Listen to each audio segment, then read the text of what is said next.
Praying for unity. Every January, some Christians and churches pray for Christian unity. There's a dedicated week starting on the 18th of January. Is God answering our prayers?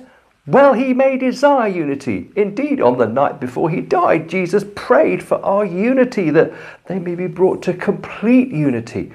Then the world will know that you sent me and have loved them, even as you have loved me. John 17, verse 23.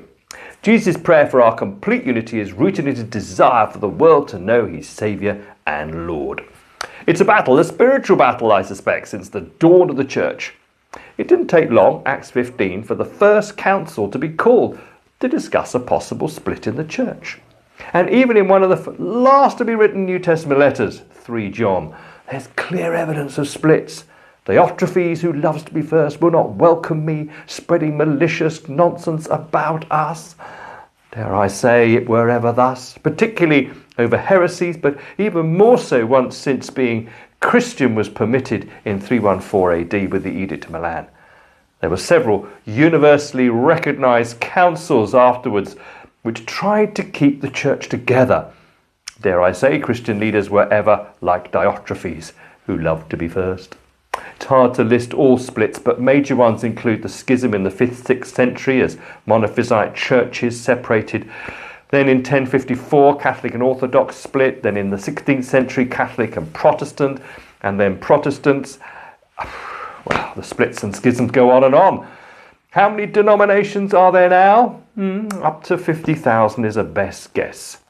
Praying for unity, fulfilling Jesus' prayer for complete unity, just sounds like a lost cause.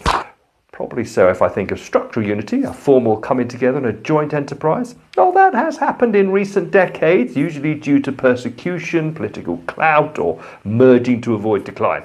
It doesn't sound encouraging. Too many church leaders don't follow St. Paul's charge, Romans 12, verse 3. Do not think of yourself more highly than you ought, but rather think of yourself with sober judgment.